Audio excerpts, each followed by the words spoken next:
ഓം ശാന്തി 18-3-2024 പ്രഭാതമുരളി. മധുരമായ കുട്ടികളെ, വിചാരസാഗര മന്ഥനം ചെയ്ത് ഇങ്ങനെയുള്ള ഒരു വിഷയം എടുക്കൂ. എല്ലാ സ്ഥലങ്ങളിലും ഒരേ വിഷയത്തിൽ പ്രഭാഷണം നടക്കണം. ഇതുതന്നെയാണ് നിങ്ങളുടെ ഏകത. ചോദ്യം: ഏത് പരിശ്രമം ചെയ്ത് നിങ്ങൾ കുട്ടികൾക്ക് പദവിയോടെ പാസ്സാകാൻ സാധിക്കും? ഉത്തരം: കർമ്മബന്ധനത്തിൽ നിന്ന് അതീതരാകൂ. ആരോടെങ്കിലും സംസാരിക്കുമ്പോൾ ആത്മാ സഹോദരനാണെന്ന് മനസ്സിലാക്കി സഹോദരനെ നോക്കൂ. ബാബയിൽ നിന്ന് കേൾക്കുകയാണെങ്കിലും ബാബയെ ഭ്രകുട്ടിയിൽ നോക്കൂ. സാഹോദര്യത്തിന്റെ ദൃഷ്ടിയിലൂടെ ആ സ്നേഹവും സംബന്ധവും പക്ക ആകും. ഇതുതന്നെയാണ് പരിശ്രമമുള്ള ജോലി. ഇതിലൂടെ തന്നെയാണ് പദവിയോടെ പാസ്സാകാൻ കഴിയുക. ഉയർന്ന പദവി നേടുന്ന കുട്ടികൾ ഈ പുരുഷാർത്ഥം തീർച്ചയായും ചെയ്യും. ഓം ശാന്തി. മധുരമധുരമായ കുട്ടികൾക്ക് മനസ്സിലാക്കി തന്നിട്ടുണ്ട്, ഇതാണ് മൃത്യുലോകം. അതിനോട് അഭിമുഖമായി അമരലോകവുമുണ്ട്. ഭക്തി മാർഗത്തിൽ കാണിക്കുന്നുണ്ട്, ശങ്കരൻ പാർവതിക്ക് അമരകഥ കേൾപ്പിച്ചു. ഇപ്പോൾ അമരലോകത്തിലേക്ക് നിങ്ങൾ കുട്ടികളാണ് പോകുന്നത്. ശങ്കരനാണെങ്കിൽ കഥയെ കേൾപ്പിക്കുന്നില്ല. കഥ കേൾപ്പിക്കുന്നത് ജ്ഞാനസാഗരനായ ഒരേ ഒരു ബാബയാണ്. കഥ കേൾപ്പിക്കാൻ ശങ്കരൻ ജ്ഞാനസാഗരനല്ല. ഇങ്ങനെയുള്ള കാര്യത്തിൽ നിങ്ങൾ കുട്ടികൾ മനസ്സിലാക്കി കൊടുക്കണം. കാലനുമേൽ എങ്ങനെയാണ് വിജയം നേടുന്നത്? ഈ ജ്ഞാനം ഏതൊന്നാണോ അത് അമരമാക്കുന്നു. ഇതിലൂടെ ആയുസ് വർദ്ധിക്കുന്നു. അവിടെ കാലനുണ്ടായിരിക്കില്ല. ഇവിടെ നിങ്ങൾ 5 വികാരങ്ങൾ, അതായത് രാവണന് മേൽ വിജയം നേടുന്നതിലൂടെ രാമരാജ്യം അല്ലെങ്കിൽ അമരലോകത്തിന്റെ അധികാരി ആകുന്നു. മൃത്യുലോകത്തിലാണ് രാവണരാജ്യം, അമരലോകത്തിലാണ് രാമരാജ്യം. ദേവതകളെ ഒരിക്കലും കാലൻ വിഴുങ്ങുന്നില്ല. അവിടെ കാലന്റെ ആളുകളെ ഇല്ല. അതുകൊണ്ട് ഈ വിഷയവും വളരെ നല്ലതാണ്. മനുഷ്യന് കാലന്റെ മേൽ എങ്ങനെ വിജയം നേടാൻ സാധിക്കും? ഇത് മുഴുവൻ ജ്ഞാനത്തിന്റെ കാര്യങ്ങളാണ്. ഭാരതം അമരലോകമായിരുന്നു. എത്ര ദീർഘമായ ആയുസ്സായിരുന്നു. സർപ്പത്തിന്റെ ഉദാഹരണവും സതിയുഗത്തിനുള്ളതാണ്. ഒരു തോൽ ഉപേക്ഷിച്ച് അടുത്തതെടുക്കുന്നു. ഇതിനെയാണ് പറയുന്നത് പരിധിയില്ലാത്ത വൈരാഗ്യം. അറിയാം, മുഴുവൻ ലോകത്തിന്റെയും വിനാശം ഉണ്ടാകണം. ഈ പഴയ ശരീരവും ഉപേക്ഷിക്കണം. ഇത് 84 ജന്മങ്ങളുടെ പഴയ തോലാണ്. അമരലോകത്തിൽ ഇങ്ങനെ ആയിരിക്കില്ല. അവിടെ പിന്നെ മനസ്സിലാക്കുന്നു, ഇപ്പോൾ ശരീരം വളർന്നു, ജീർണിച്ചിരിക്കുന്നു. ഇതിനെ ഉപേക്ഷിച്ച് പുതിയതെടുക്കണം. പിന്നീട് സാക്ഷാത്കാരവും ഉണ്ടാകുന്നു. അറിവിനെ തന്നെയാണ് സാക്ഷാത്കാരമെന്ന് പറയുന്നത്. ഇപ്പോൾ എനിക്കുള്ള പുതിയ വസ്ത്രം തയ്യാറായിട്ടുണ്ട്. പഴയതിനെ ഇനി ഉപേക്ഷിക്കണം. അവിടെയും ഇങ്ങനെ തന്നെയാണ് സംഭവിക്കുന്നത്. അതിനെ പറയുന്നത് അമരലോകം എന്നാണ്. അവിടെ കാലൻ വരുന്നില്ല. സ്വയം തന്നെ സമയത്ത് ശരീരം ഉപേക്ഷിക്കുന്നു. ആമയുടെ ഉദാഹരണവും ഇവിടത്തേതാണ്. കർമ്മം ചെയ്ത് പിന്നീട് അന്തർമുഖിയാകുന്നു. ഈ സമയത്തെ ഉദാഹരണം പിന്നീട് ഭക്തി മാർഗത്തിൽ കോപ്പി ചെയ്യുന്നു. എന്നാൽ കേവലം പേരിന് മാത്രം. ഒന്നും തന്നെ മനസ്സിലാക്കുന്നില്ല. ഇപ്പോൾ നിങ്ങളാണെങ്കിൽ മനസ്സിലാക്കുന്നുണ്ട്. രാഖി, ദസറ, ദീപാവലി, ഹോളി തുടങ്ങിയതെല്ലാം ഈ സമയത്തേതാണ്. അത് ഭക്തി മാർഗത്തിൽ നടന്നതാണ്. അതുകൊണ്ട് ഈ കാര്യങ്ങളൊന്നും സതിയുഗത്തിൽ ഉണ്ടാകുന്നില്ല. ഈ ഇങ്ങനെയുള്ള വിഷയങ്ങൾ എഴുതൂ. മനുഷ്യന് കാലന്റെ മേൽ എങ്ങനെ വിജയം നേടാൻ സാധിക്കും? മൃത്യു ലോകത്തിൽ നിന്ന് അമരലോകത്തിലേക്ക് എങ്ങനെ പോകാൻ സാധിക്കും? ഇങ്ങനെയുള്ള കാര്യങ്ങളിൽ മനസ്സിലാക്കി കൊടുക്കുന്നതിനു വേണ്ടി ആദ്യം എഴുതേണ്ടതായിയുണ്ട്.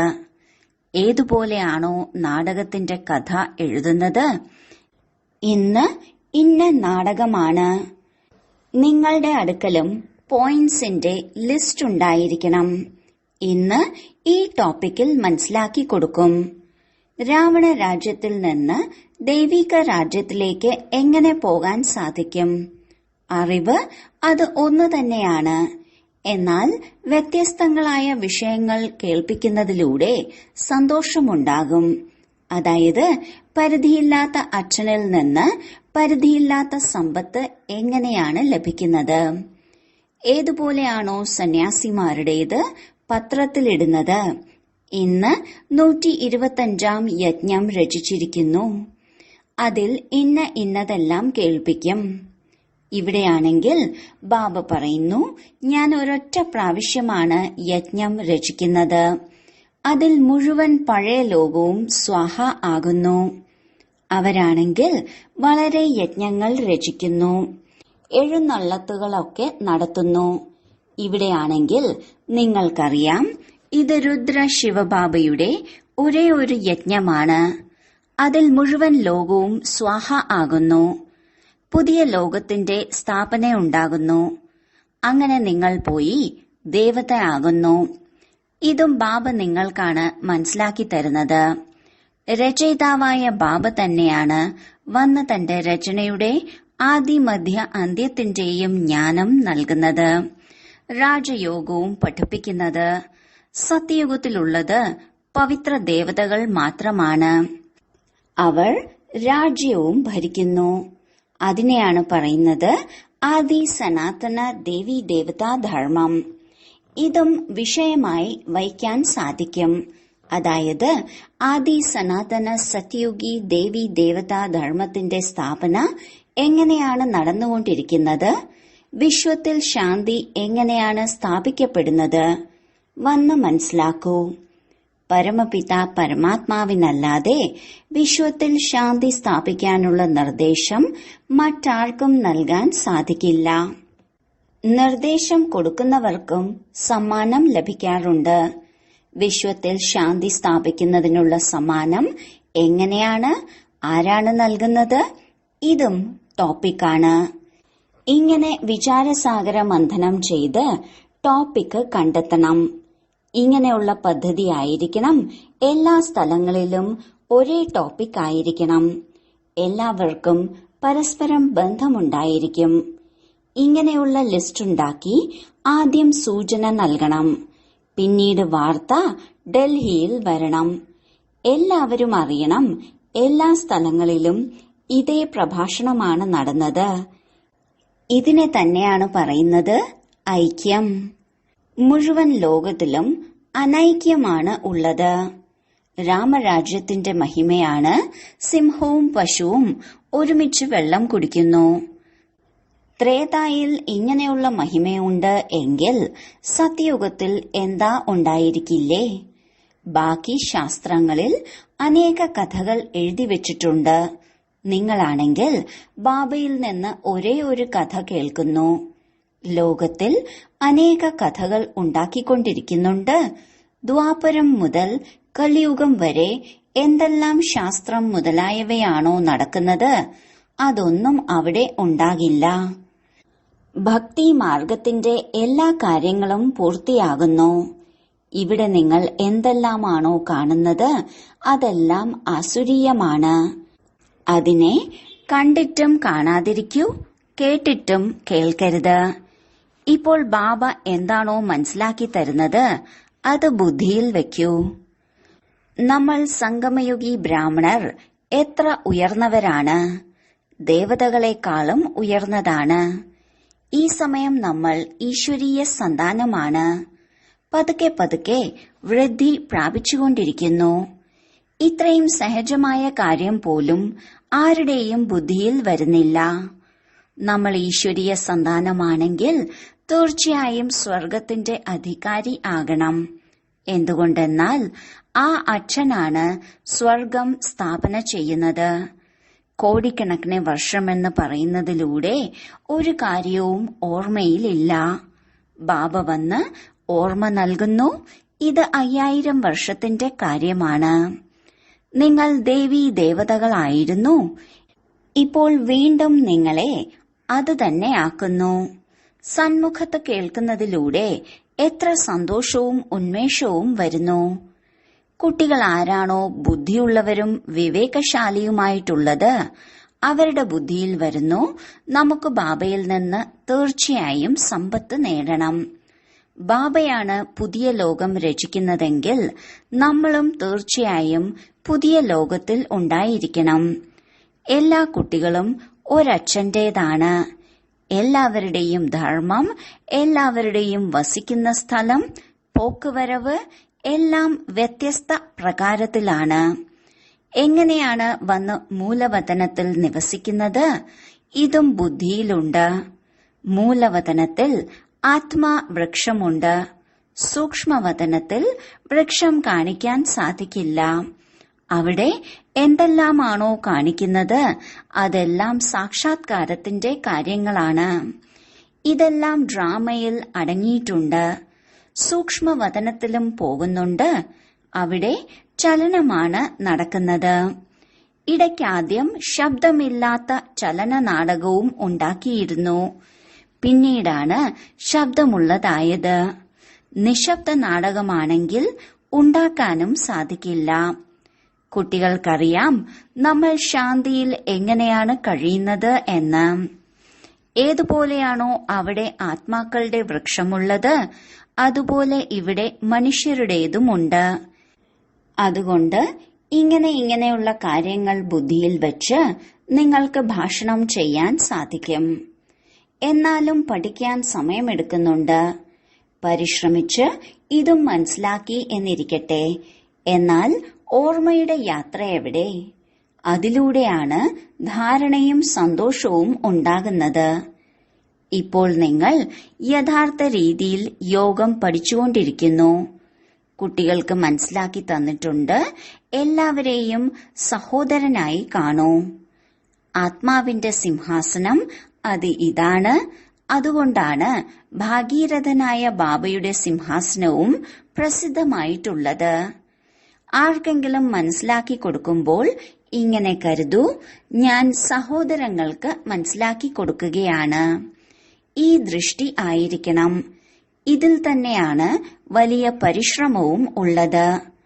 പരിശ്രമത്തിലൂടെ തന്നെയാണ് ഉയർന്ന പദവി ലഭിക്കുന്നത്. ബാബയും ഇങ്ങനെയാണ് കാണുക. ബാബയുടെ ദൃഷ്ടിയും ഭ്രുകുടി മധ്യത്തിലേക്കാണ് പോകുക. ആത്മാവ് അത് ചെറിയ ബിന്ദുവാണ്. കേൾക്കുന്നതും അതാണ്. നിങ്ങൾ ബാബയെയും ഭ്രുകുടി മധ്യത്തിലേക്കാണ് നോക്കുക. അച്ഛനും ഇവിടെയുണ്ട്. അതുപോലെ സഹോദരനും, അതായത് ബ്രഹ്മബാബയും ഇവിടെയുണ്ട്. ഇങ്ങനെ ബുദ്ധിയിൽ ഉണ്ടായിരിക്കുന്നതിലൂടെ നിങ്ങളും ജ്ഞാനസാഗരന്റെ മക്കൾ ജ്ഞാനസാഗരനായി മാറുന്നു. നിങ്ങൾക്കാണെങ്കിൽ ഇത് വളരെ സഹജമാണ്. ഗൃഹസ്ഥ വ്യവഹാരത്തിൽ ഇരിക്കുന്നവർക്ക് ഇതല്പം ബുദ്ധിമുട്ടാണ്. കേട്ടിട്ട് വീട്ടിലേക്ക് പോകുന്നു. അവിടുത്തെ അന്തരീക്ഷം തന്നെ വേറെയാണ്. ഇവിടെ സഹജമാണ്. ബാബയുക്തി വളരെ സഹജമായി പറഞ്ഞു തരികയാണ്. സ്വയത്തെ ആത്മാവെന്ന് മനസ്സിലാക്കൂ. ബാബയെ ഓർമ്മിക്കൂ. ഇതും സഹോദരനാണ്. ഈ ദൃഷ്ടിയിലൂടെ കർമ്മബന്ധനത്തിൽ നിന്ന് അതീതമായി തീരും. ശരീരം പോലും മറന്നുപോകുന്നു. കേവലം ബാബ മാത്രം ഓർമ്മ ഉണ്ടായിരിക്കുന്നു. ഇതിൽ പരിശ്രമിച്ചുകൊണ്ടിരിക്കണം. അപ്പോൾ പാസ് വിത്ത് ഓണർ ആകും. ഇങ്ങനെയുള്ള അവസ്ഥയിൽ വളരെ വിരളം ചിലർ മാത്രമേ കഴിയുന്നുള്ളൂ. വിശ്വത്തിന്റെ അധികാരിയും അവരാണാകുന്നത്. 8 രത്നങ്ങളുടെ മാലയില്ലേ? അതുകൊണ്ട് പുരുഷാർത്ഥം ചെയ്യണം. ഉയർന്ന പദവി നേടുന്നവർ എങ്ങനെയെങ്കിലും പുരുഷാർത്ഥം തീർച്ചയായും ചെയ്തിട്ടുണ്ടാകും. ഇതിൽ മറ്റൊരു കാര്യവും വരുന്നില്ല. സഹോദര ദൃഷ്ടി സ്നേഹവും സംബന്ധവും ഉണ്ടാക്കുന്നു. ദൃഷ്ടി പക്ക ആകുന്നു. അതുകൊണ്ട് ബാബ വളരെ രഹസ്യമായ കാര്യങ്ങൾ കേൾപ്പിക്കുന്നു. ഇതിൽ അഭ്യാസം ചെയ്യുക അധ്വാനമുള്ള കാര്യമാണ്. ഇവിടെ ഇരിക്കുകയാണെങ്കിലും സ്വയത്തെ ആത്മാവാണെന്ന് മനസ്സിലാക്കൂ. ആത്മാവ് തന്നെയാണ് കേൾപ്പിക്കുന്നത്. കേൾക്കുന്ന ആത്മാവിനെ നിങ്ങൾ കാണുന്നു. മനുഷ്യരാണെങ്കിൽ പറയുന്നത് ആത്മാവ് നിർലേപമാണെന്നാണ്. അങ്ങനെയാണെങ്കിൽ എന്താ ശരീരമാണോ കേൾക്കുന്നത്? ഇത് തെറ്റാണ്. ബാബ നിങ്ങൾക്ക് ഗൂഹ്യമായ കാര്യങ്ങൾ കേൾപ്പിച്ചു തരുന്നു. പരിശ്രമം അത് കുട്ടികൾ തന്നെ ചെയ്യണം. ആരാണോ കൽപ്പം മുമ്പ് ആയിട്ടുള്ളത് അവർ പരിശ്രമം തീർച്ചയായും ചെയ്യും. തന്റെ അനുഭവവും കേൾപ്പിക്കും. ഇങ്ങനെ നമ്മൾ കേൾക്കുകയും കേൾപ്പിക്കുകയും ചെയ്യുന്നു. ശീലമായിരിക്കുന്നു. ആത്മാവിനെ തന്നെയാണ് കേൾപ്പിക്കുന്നത്. മന്മന ഭവ. പിന്നീട് അവർ മറ്റുള്ളവരോട് പറയുന്നു മന്മന ഭവ. അർത്ഥം ബാബയെ ഓർമ്മിക്കൂ. ഇത് ഗുപ്തമായ പരിശ്രമമാണ്. ഏതുപോലെ പഠിത്തം ഏകാന്തതയിൽ മരത്തിന്റെ ചുവട്ടിൽ പോയി പഠിക്കുന്നത് അത് സ്ഥൂല കാര്യമാണ്. ഇതാണെങ്കിൽ അഭ്യസിക്കേണ്ട കാര്യമാണ്. ദിനം പ്രതിദിനം നിങ്ങളുടെ ഈ അഭ്യാസം വർദ്ധിച്ചുകൊണ്ടിരിക്കും. നിങ്ങൾ പുതിയ പുതിയ കാര്യങ്ങളല്ലേ കേൾക്കുന്നത്? എന്താണോ നിങ്ങളിപ്പോൾ കേൾക്കുന്നത് അത് പിന്നീട് പുതിയവർ വന്ന് കേൾക്കും. ചിലർ പറയുന്നു ഞങ്ങൾ വൈകിയാണ് വന്നത് എന്ന്. ഹേയ്, നിങ്ങൾ കൂടുതൽ ഫസ്റ്റ് ക്ലാസ് ആയിട്ടുള്ള ഗൂഹ്യമായ കാര്യങ്ങളാണ് കേൾക്കുന്നത്. അതിൽ പുരുഷാർത്ഥം ചെയ്യുന്നതിലൂടെ തന്നെ ഉയർന്ന പദവി ലഭിക്കുന്നു. കൂടുതൽ നല്ലതാണ്. മായ അവസാനം വരേക്കും വിടില്ല. മായയുടെ യുദ്ധം നടന്നുകൊണ്ടിരിക്കും. ഏതുവരെ നിങ്ങൾ വിജയം കൈവരിക്കുന്നുവോ അതുവരെ. പിന്നീട് അനായാസമായി തന്നെ നിങ്ങൾ പോകും. ആര് എത്രത്തോളം ഓർമ്മിക്കുന്നോ മനസ്സിലാക്കുന്നു ഞാൻ ബാബയുടെ അടുത്തേക്ക് പോകുകയാണ്. അങ്ങനെ ശരീരം വിടുന്നു. ബാബ കണ്ടിട്ടുണ്ട് ഇതുപോലെ ബ്രഹ്മത്തിൽ ലയിക്കുന്നതിനുള്ള ലക്ഷ്യം വയ്ക്കുന്നവർ എപ്പോഴാണോ ശരീരം വിടുന്നത് അപ്പോൾ ശാന്തി പരക്കുന്നു. ബാക്കി മോക്ഷമൊന്നും ആരും നേടുന്നില്ല. തിരിച്ചു പോകുന്നതേയില്ല. നാടകത്തിൽ എല്ലാ അഭിനേതാക്കളും വേണ്ടേ? അന്തിമത്തിൽ എല്ലാവരും വരുന്നു. എപ്പോഴാണോ ഒരാൾ പോലും അവശേഷിക്കാത്തത് അപ്പോൾ തിരിച്ചു പോകും. മുഴുവൻ മാനവരാശിയും എല്ലാവരും തിരിച്ചു പോകും. ബാക്കി കുറച്ചു പേരാണ് അവശേഷിക്കുക. അവർ പറയും എല്ലാവരെയും യാത്ര അയച്ചു. ഈ സമയം സത്യയുഗത്തിന്റെ സ്ഥാപന നടന്നുകൊണ്ടിരിക്കുകയാണ്. എത്ര കോടി മനുഷ്യരാണ് ഉള്ളത്? എല്ലാവരെയും യാത്രയാക്കി പിന്നീട് നമ്മൾ നമ്മുടെ രാജധാനിയിലേക്ക് പോകും.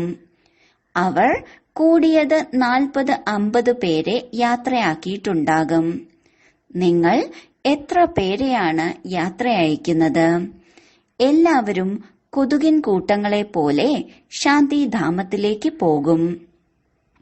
നിങ്ങൾ വന്നിരിക്കുന്നത് കൂടെ കൊണ്ടുപോകുന്നതിനും എല്ലാവരെയും തിരിച്ചയക്കാനും വേണ്ടിയാണ്. നിങ്ങളുടെ കാര്യങ്ങൾ അത്ഭുതമാണ്. ഇത്രയും കോടിക്കണക്കിന് മനുഷ്യരാണ് പോകുന്നത്. അവരെ യാത്രയയക്കും. എല്ലാവരും തിരിച്ച് മൂലവതനത്തിലേക്ക് പോകും.